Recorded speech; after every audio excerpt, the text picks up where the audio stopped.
So today we have Tushar Jain with us, and he's from Multicoin Capital. He's calling from Austin, Texas. And today we're going to talk about or debate the topic of where do we think value will accrue in crypto. And I will let Tushar give a quick 30-second intro about himself, and then we'll jump into the topic right away. Go for it. Hey guys, thanks for having me on. Excited to talk about this topic today. A little background on myself and Multicoin. We founded Multicoin about 2 years ago to invest exclusively in the blockchain space. I started with my partner, Kyle. Before that, I was an entrepreneur working in the healthcare, IT, and data science space. And before that, I was in the finance world. The thing that got me into crypto was, I saw Bitcoin for the first time in like 2013. And it was just this weird agglomeration of like all these things I was interested in. Here you had some cutting edge technology with distributed systems. You had this interesting political science question of how is this stuff governed and who controls it. You had some interesting economics and game theory that actually tie the whole system together. And then you, last but not least, had the finance component of, how can this stuff be valued? Can it be valued or can it only be priced? And so since I was interested in all of those things, it just like pulled me down the rabbit hole really quickly. And I bought a couple of Bitcoin back then, like literally 2. I wish I had bought more. I think everyone does. But I came back to the industry in 2016, 2017, when I saw that there was much more activity happening and there was actually something that I could do professionally. Whereas back in 2013, I didn't feel like I could really add value at that time. But seeing the explosion of new projects and seeing the explosion of just new ideas in the space, I felt drawn to it and realized that being an investor suited my and Kyle's skill sets pretty well, just because what we really loved doing was reading all this information, thinking about complex ideas, talking about things like we're going to talk about today. This is just what we do all day, every day. And then using those frameworks and heuristics to make investment decisions. Yeah, I mean, investing is definitely a very intellectual endeavor. I enjoyed it while it lasted. But I want to get into the topic now. And I think like this is an important question, obviously, for an investor, particularly because you're always basically every day thinking about what applications or what investments will be the most valuable, because those will give you outsized returns. And so you're probably thinking about this question of where will value accrue in crypto? Is it going to be in certain applications? Is it going to be in certain protocols? Or is it some mix of the two? And so this is a very relevant question, especially for investors. And I'll let you kind of start off and talk about, I kind of want to go back and like define a few terms before we jump into the core of the debate. And there's a few terms that are relevant for this. And there's the fat protocol thesis, which Joel Monegro put out a couple of years ago. And then there's something called the aggregation theory, which Ben Thompson talks a lot about with internet companies. And they're kind of at odds with each other. So I want to give you a couple minutes to define what those two are, so that we can jump into the actual core of the debate. Like, what is the fat protocol thesis, and how does that compare to the aggregation theory that Ben talks about? Sure. I'll start with fat protocol thesis. I think most of the viewers are probably more familiar with that. It's fairly popular in crypto land. And the idea behind Fat Protocol's thesis is that in Web 1 and Web 2, most of the value was actually captured by the applications that built on top of the stack, right? So Google is built on top of the stack of TCP/IP and HTTP and all of these other protocols that actually create the internet. And Facebook is built on top of that same stack. And they made all of the money in that industry, where the protocols really are just open source. They don't make any money. They kind of live on because of the goodwill of open source developers out there who are working hard to create this stuff. And so when we're talking about internet protocols, what are we talking about? When we're talking about internet protocols, we're talking about things like TCP/IP or HTTP or FTP. Yeah. These are basically, I try to think of a synonym for protocols that can be more relatable. These are kind of like a set of rules that different people or computers can use to engage with each other efficiently, right? So, for example, handshakes are a protocol. If I meet you in person, I will shake your hand, and that is a protocol. That's like it's a human-to-human protocol of saying, hello, I'm not a threat. I'd like to, start a conversation with you, right? And so simple rule that enables two people or two entities to engage. And TCP/IP is kind of a similar thing, except it's just for computers to talk to each other and deliver messages to each other. I would think of language as a protocol too. Like English is a protocol for communicating, thoughts from my head into your head. Okay.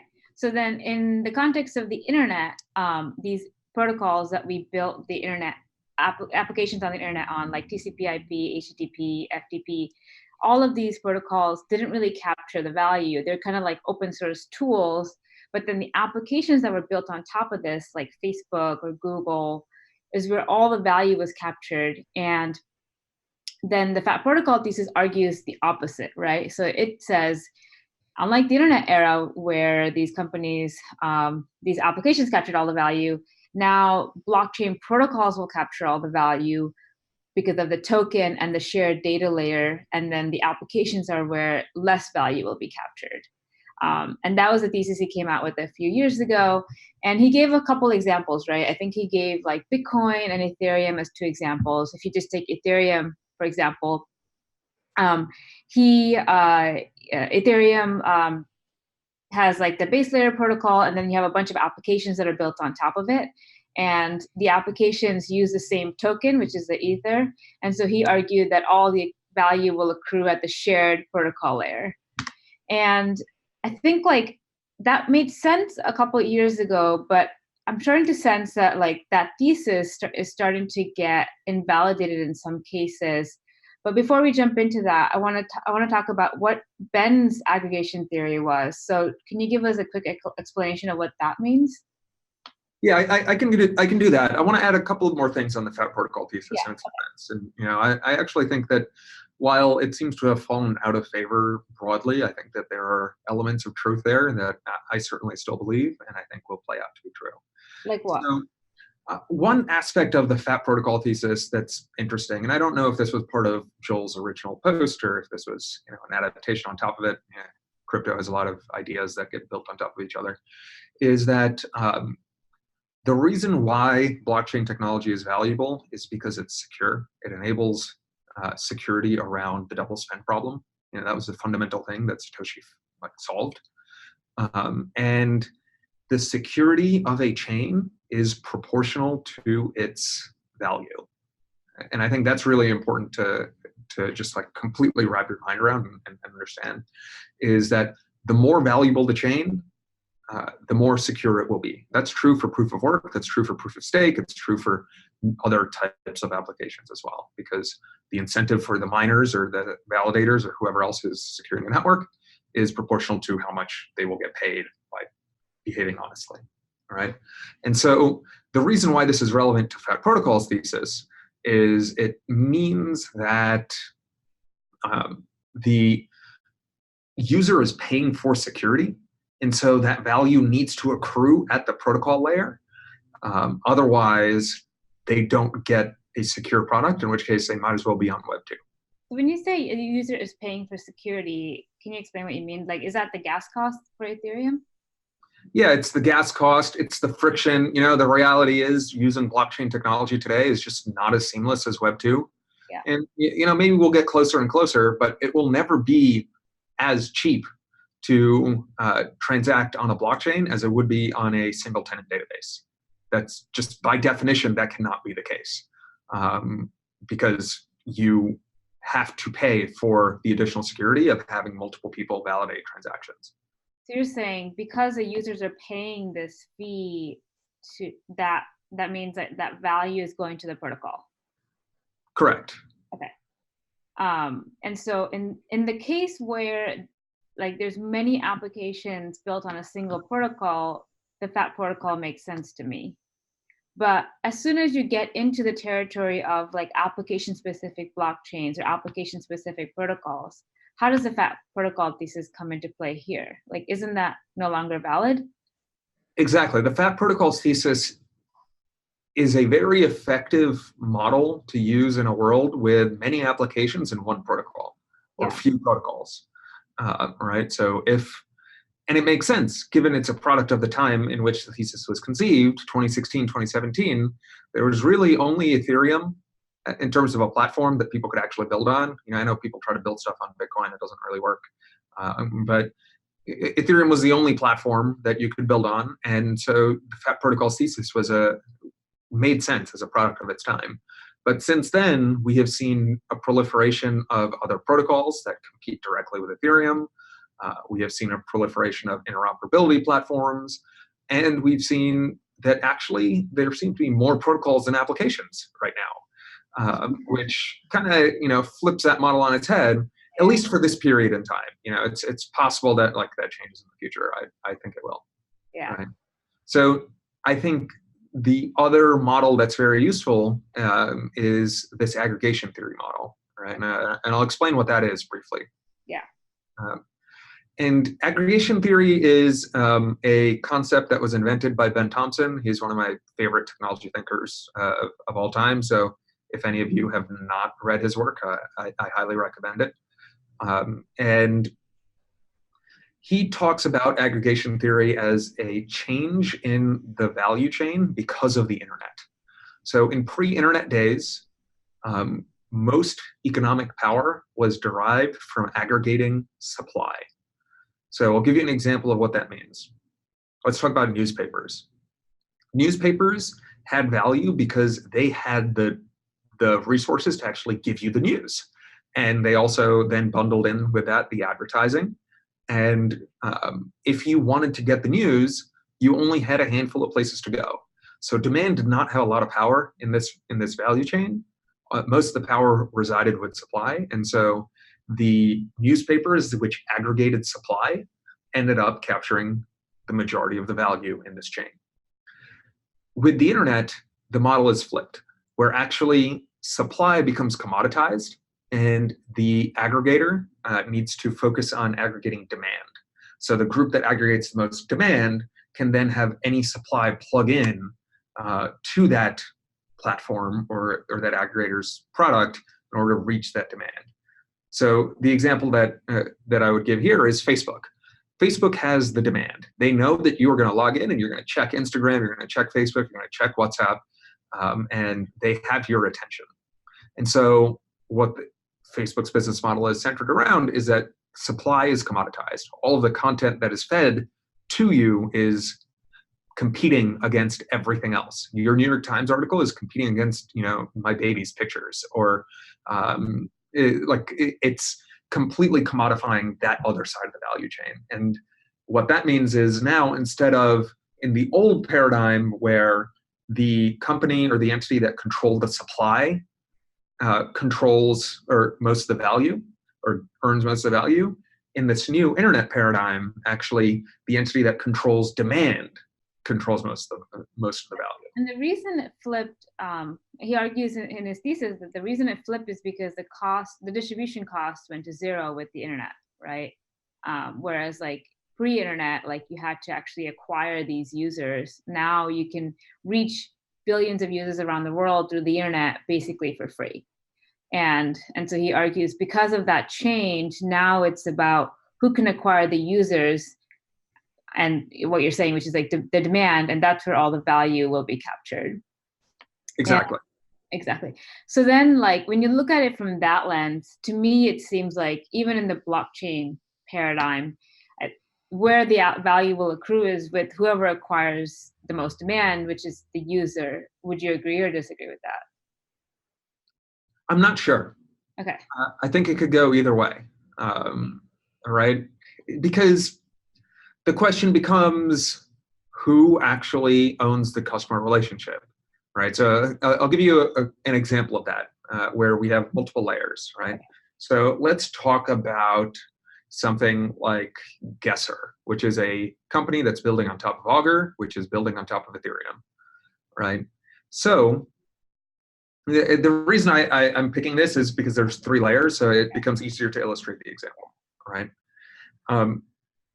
If I am going on Guesser to go and bet on some prediction, let's say it's I want to bet on whether Trump will get reelected in 2020, right? So I can go on there and I can place a bet on that. Yeah. Is it Guesser that I'm betting with? Is that where I, as a customer, have a relationship, or is it Augur, right?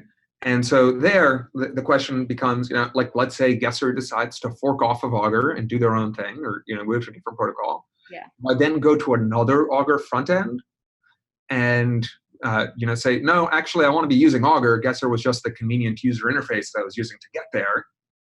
Or do I say, no, I trust Guesser, and really, like, whatever backend they choose is fine by me. I'm going to make the latter bet. Like, users will not care about the underlying protocol. They're going to go with whichever gives them the most convenient experience.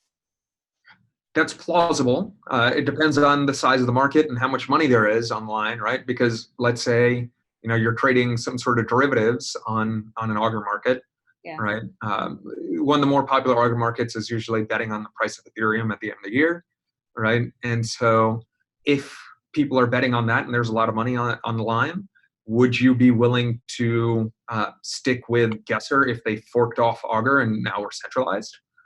Maybe not, right? Because, well, now you're just trusting them to be the oracle rather than the protocol. But this whole like trusting them or not trusting them, I feel like that's a very like crypto, like ideological view. I think users just care about what's the most convenient and easy thing for me.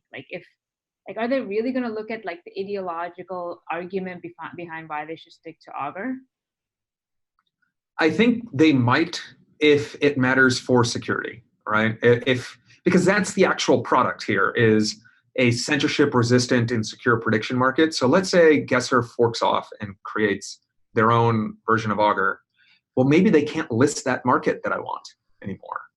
Maybe they can't offer no limits betting because now it's centralized and subject to regulations, et cetera. So maybe my relationship was actually with the protocol layer here, saying, no, I care about being able to bet however much I want on any market that I want. And that's more important to me than the user interface that I click on. Yeah, I can definitely agree with that. Like, if it's purely a user interface and then you can argue that like the relationship really lies where the token and the protocol lays, because that's like the foundation of the app, and like anyone can build the skin. You can flip the skin around, and the value will still be where the token is, I guess. Is that kind of the argument? That is one argument. But now let's add a little bit of complexity to this, right? And let's add in Ethereum, right? So what if Augur decides that it wants to go fork off of Ethereum? Let's say Ethereum's at capacity, it can't support all the Augur transactions, and Augur decides to, become in Cosmos zone. Yeah. Right? It's plausible. It's not a crazy future scenario, right? And so now there's an Augur that lives as a Cosmos zone, which is basically its own chain connected through the interoperability layer, and has its own validators, versus a version of Augur that continues to exist on Ethereum 1, right? And then the question becomes, well, who do I, same customer, who do I have a relationship with? Is my relationship actually with Ethereum because I know that Ethereum will securely and quickly process my transactions, and I know that I can trust the security of Ethereum because I don't think that my assets will be double spent or stolen. Yeah. Whereas, I don't necessarily have a relationship with the Augur Cosmos zone or sidechain scenario, and maybe I don't think that, or maybe that's not where my relationship is, right? Like, we're getting into like a deeper level of relationship, and the deeper level of relationship here is not about the actual application or the prediction market protocol. It's about the double spend problem, right? And just knowing that, like, I want to be on a platform that it eliminates the double spend problem. And so that throws in a little bit more confusion into this. Interesting. So you're saying like the relationship, it really matters what the relationship, the like the context of the relationship and what the relationship is about. Whereas in the internet era, the users didn't really have to worry about security and some of these other things that we now have to worry about in the blockchain world, whereas now it's not only about the usability, but also about the security, the privacy, the sovereignty, etc. And so you're saying like, because the nature of the relationship changed, like the user now has a deeper relationship with the protocol. Um, Maybe relationship isn't necessarily the right word, because relationship implies like caring. Yeah. Um, and I mean that seriously. Like relationship might imply like actually like caring about what the other side is. I think it's more like utility, Yeah. right? Like the utility that I get out of Ethereum is that I know that like there's a very, very low likelihood of double spend transactions, and because of that security, I can feel confident in putting very large amounts of money on the Ethereum network. Okay. And that is a base layer of utility. On top of that, there's a layer of utility of Augur, let's say, which is I can say with less confidence than I can about Ethereum, but still a good amount of confidence that I expect that markets on Augur will be resolved correctly, right? But then like that's a smaller layer, and then on top you have this layer in terms of like the UI or the skin on top of it, which is really just where I'm clicking, and maybe like that's a different layer of utility, right? And it's unclear right now. I don't think we can actually know this until we've seen some more experiments play out. Which layer of utility do users actually understand and then like draw the line on, right? How deep do they go into the stack? I want to share a quick argument with you that the TruStory community wrote, and then I want to hear your kind of. We posted this in the app, and we said the FAT protocol thesis is flawed. Value will accrue the application layer, not the protocol layer. And we want to see what the community would say. And there was a really compelling argument here where he says, with interoperability, FAT protocol thesis moved towards aggregation theory, where apps that capture users capture the value. And he argues that the FAT protocol thesis like kind of explains how value is captured today, but it's not necessarily true in the long term. And he gives three reasons where he says the evolution of protocols and applications is often step by step and interdependent. This means that there's a good chance that new applications may build application-specific protocols, which will compete with existing protocols for value. So his first argument is like application-specific protocols kind of make it so that the application also owns the protocol, and so that kind of would change the entire nature of this argument. Secondly, he gives an example of a project like Starkware, and he says like for something like Starkware, there's a mix of on-chain and off-chain transactions that are happening. So instead of these horizontal protocols, he argues that the value will be captured by vertically integrated applications that abstract away the protocols. And then his third argument is interoperability. Like interoperability makes it so that like apps can switch easily between protocols at very low cost. And so why would the value be captured at the protocol layer? And so of all these three points he makes, I think I really want to dive into interoperability and whether this really like interoperability basically means that an application now can not only communicate, if I build an app on Ethereum, not only can I communicate with the Ethereum protocol, but I can also communicate with the Bitcoin protocol or the Cosmos protocol or the Tron protocol, whatever I want to communicate with, I can communicate across blockchain protocols.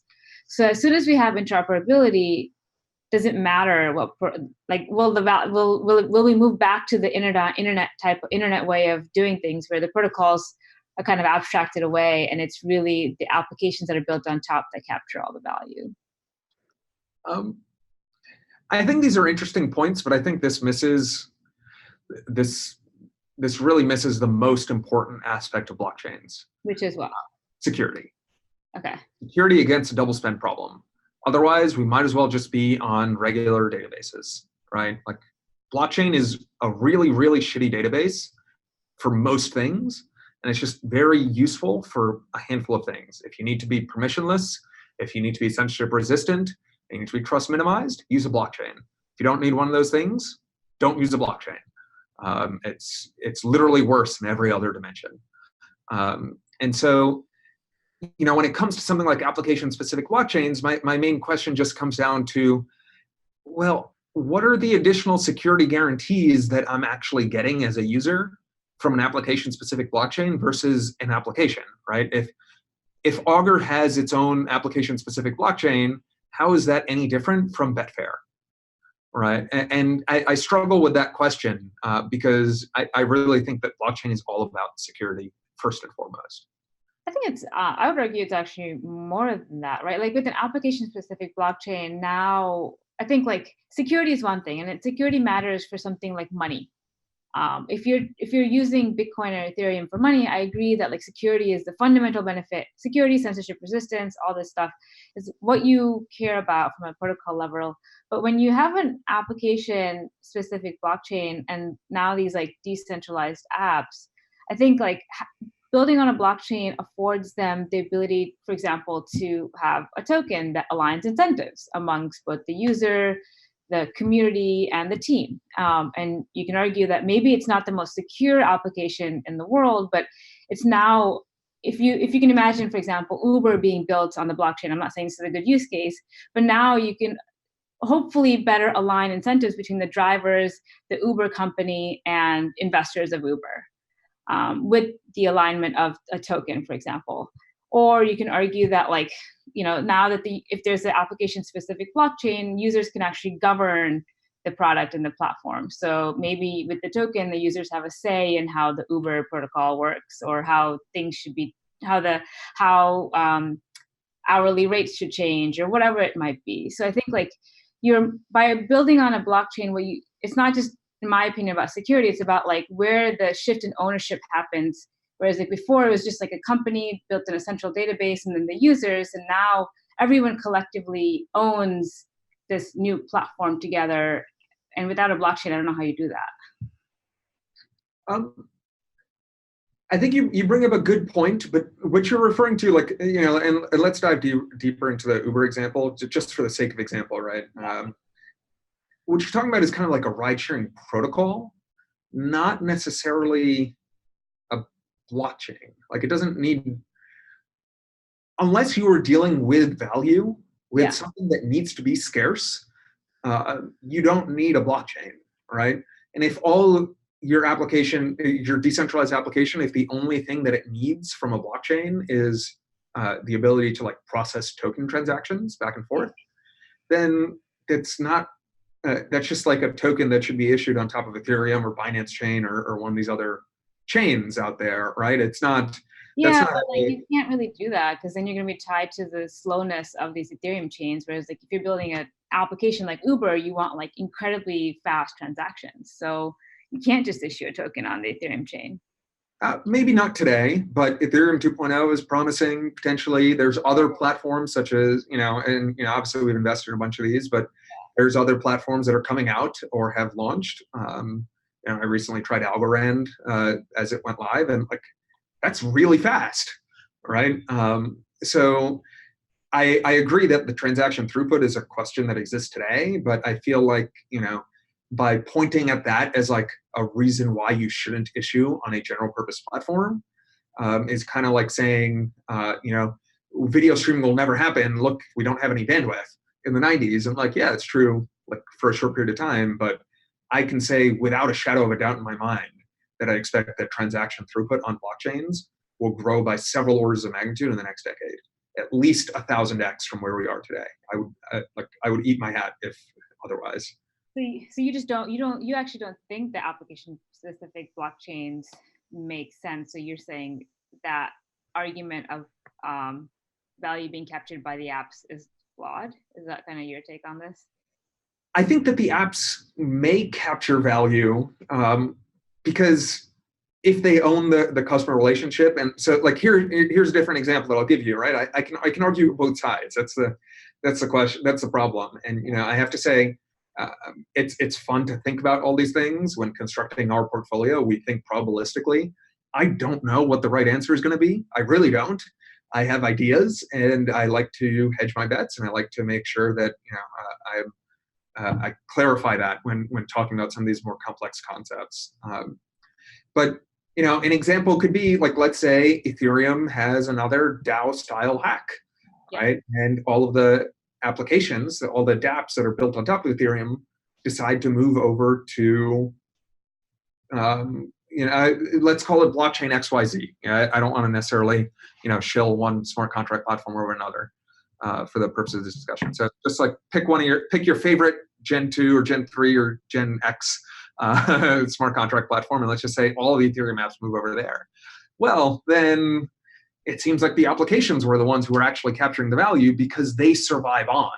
Yeah. Where Ethereum goes to zero in that scenario, some catastrophic hack, well, something like Augur might survive on and continue to exist because it exists across multiple protocols. Yeah. So I think in that scenario, it's Augur that captures the value, not Ethereum. Yeah. Right. Yeah. I mean, like, I see your original argument of what you mean by like utility being at the protocol level and value potentially being captured there. But like, I don't know why I'm having a hard time believing that like protocols will capture value in the long run. It always shifts to the user. Like if you don't have users, then like where's the value, right? Like what's the point? Like how could you abstract away the users? Like even if Ethereum builds like the most secure blockchain in the world, if they don't have any applications that have users, like they're not going to capture any value, are they? But it can't be secure without the users. The thing is, that's a self-referencing statement. The only way that the blockchain can be secure is by being valuable. Okay, that's fair. Right? Yeah. And so right now the value is purely speculative and it's not from users, right? And it's still secure, right? Like, so really the thing that matters here, like, and this is the crux of Fat Protocol thesis, is like, it's not necessarily users that matter. It's value that matters, because value creates security. And, all else equal, why would you want to be on the 7th most secure protocol? You don't, right? You want to be on the most secure protocol for your money, right? Now, obviously, there's considerations like transaction fees, et cetera. But I think that's where users might get cut out of the loop, and maybe, aggregation theory doesn't necessarily apply in the same way, right? Let's look at a concrete example that exists today. Yeah. Let's look at Bitcoin. Bitcoin is by far the most secure blockchain in terms of economic incentives and just the game theory that ties these systems together. Yeah. Right. And that's not necessarily because Bitcoin has the most users. I actually expect that Bitcoin won't have the most users. It might have, comparing it to one of these smart contract platforms, it might end up having fewer users than a smart contract platform that hits it off with, one of these lottery dApps or something like that could attract 1 billion people to it. That's very possible. But at the same time, that doesn't mean that lottery dApp or the platform that builds that lottery dApp will capture more value than Bitcoin because there's more users there. Yeah, but like, I think the Bitcoin value capture is right now it's purely speculative, right? Like another maybe counterexample to this is like Libra. Like Libra is, I think it's gonna take the opposite approach of Bitcoin. It's like they're gonna start with the users, and they're gonna capture value purely because of the users, and not because of. I don't think it's gonna be purely from speculation, right? So like they've already aggregated the demand, and so like you can argue that Libra is the counterexample to the whole Bitcoin argument that value captures at the protocol level, regardless of users. I agree with that. I think Libra is very much in aggregation theory camp. Yeah, exactly. And Bitcoin is in Fat Protocol thesis. Yeah. And that's actually a very clear line. I hadn't thought about it in that way before, but I agree. And so are you just like kind of laying your eggs in both at this point as an investor, or like, I don't know which one the answer is going to be. And, my job is to think probabilistically. I am always surprised by people who, think that they know the answer for sure. especially with stuff like this. Like, it is impossible. You cannot know for sure. The world evolves in weird path-dependent ways. The best technology does not always win, and like these are complex emergent phenomena. So I do not think that I don't think that anyone knows, and I think it is actually unknowable. I think there's entropy between here and there. I really like that a lot, because I think sometimes, especially in the crypto world, like we tend to like gravitate towards these like really strong points of view, and it's like, yeah, this is how it's going to work, or this is how it will be, but like we don't know. Like we're in the baby infant phase of this whole crypto thing, and we have no idea how it will evolve. So I really like that caveat you make there, and I want to start jumping into some of the questions that are coming in, and if anyone has questions, please start posting it. So one of the first questions was, let's see, I lost the question. I'll wait for it. Whoever posted the couple of questions before, please go ahead and post it again. But I think the question was around, let's see. Any other questions? Not, I'll jump back into this conversation because I have a few more things to say. Nope. Okay. I'll wait for the questions to come in. But there's another thing I wanted to kind of talk about, which I was reading the aggregation theory last night, and he kind of talks about like how any consumer market is divided into three parts: the suppliers, the distributors, and the users. And I was trying to make an analogy to the crypto world of what we would consider suppliers versus distributors versus users. Is that something that you've thought about, and whether that impacts like where value is captured? Yes, I think that's let's relate it back to the framework that we just talked about with the examples of Ethereum plus Augur plus Guesser. Yeah. Right. Maybe it's Guesser is a distributor, and Augur is a supplier to that, and Ethereum is a supplier to Augur. Right. Like maybe that's the value chain, or maybe it turns out that actually Ethereum is the distributor. Yeah. And Augur is a supplier, right? And how can Ethereum be the distributor? What do you mean by that? Because I'm using the Ethereum blockchain to interact with Augur. I cannot interact with Augur without using the Ethereum blockchain. Oh, okay. I see what you mean. Right. So it's the distributor, and that's it just like controls the interaction. Yeah. And that's how I get there. Yeah, I see what you mean. So I'm not sure which one of those two is true.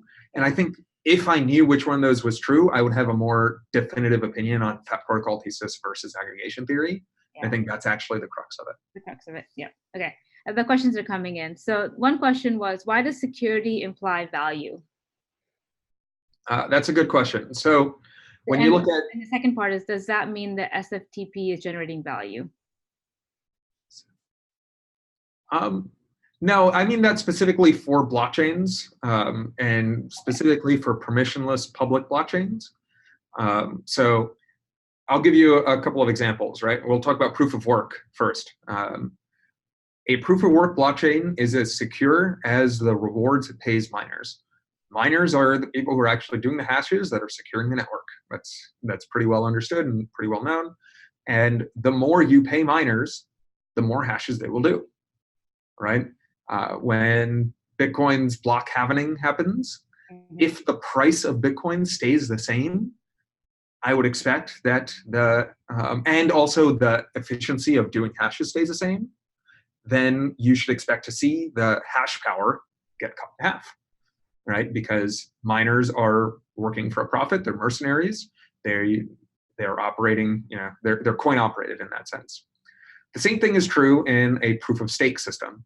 Because in a proof of stake system, the attack vector is someone buys more than a third of the coins, right?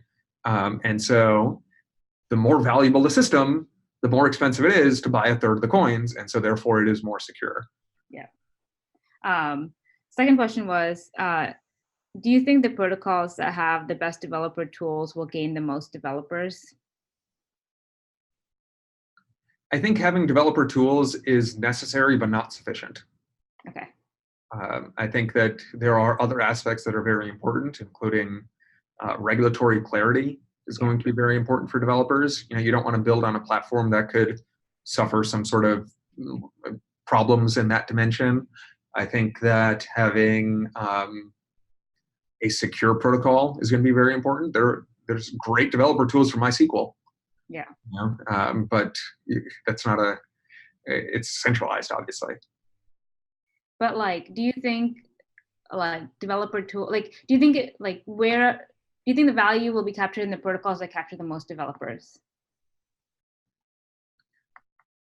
Potentially.